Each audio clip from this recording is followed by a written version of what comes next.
Tiniyak ni Senate President Vicente Soto III na aksyonan nila agad sakaling umakyat sa Senado ang articles of impeachment at nakahanda nilang i-convene ang impeachment court sa Mayo 13.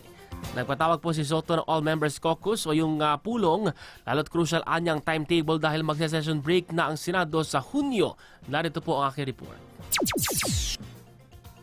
We will act on it forthwith. Sa akin, forthwith the following day. Yan ang tiniyak ni Senate President Vicente Soto III oras niakit ang Kamarang article of impeachment laban kay Vice President Sara Duterte sa mataas na kapulungan.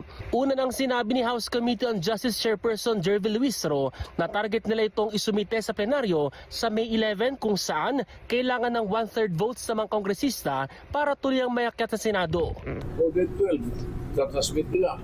O, then dapat 13, we will discuss it already and convene as an impeachment. Pero aminado si Soto na crucial ang timetable nito dahil pwede lang tanggapin ng Senado ang articles of impeachment kapag nasa sesyon ito. Nakaschedule ang Senado at Kamara na mag-session break sa June 5. Kung maihabol naman ang articles of impeachment habang nasa sesyon, sinabi ni Senate President Pro Tempore Panfilo Lacson na pwedeng magsagawa ng impeachment trial kahit naka-break ang kapulungan. Tuloy-tuloy yun. Separate naman yung impeachment trial sa session. So yung sinidye, adjournment will not in any way affect the schedule of the impeachment trial. Nagpatawag si Soto ng All-Members Caucus para talakayin ang mga gagawing hakbang ng Senado. Sa ibinahaging larawan ni Senate Majority Leader Mig Zubiri, dumalo sa pulong ang 10 Majority Bloc Senators habang si Senador Robin Padilla lang ang dumalo mula sa minority. The country, our countrymen are looking at this very seriously.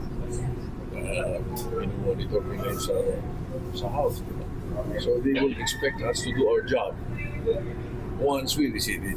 Ayon kay Lacson, dapat reviewin ng lahat ng senador ang rules of court. May disadvantage. Diba yung lawyers, may experience sila sa litigation, may experience sa court proceedings. So lamang talaga yung mga lawyers. Ang problema, kakaunti yung lawyers namin dito. Sa komposisyon ng mga senador sa 20th Congress, 5 lang ang abogado. Sina Senators Francis Escudero, Francis Pangilinan, Rodante Marcoleta at ang magkapatid na sina Alan at Pia Cayetano. Samantala, una nang sinabi ng kampo ng Vice Presidente na handa silang sumagot sa tamang forum, ang Senado, na tanging may karapatan nila sa paglitis ng Articles of Impeachment. Ace Cruz, Newslight.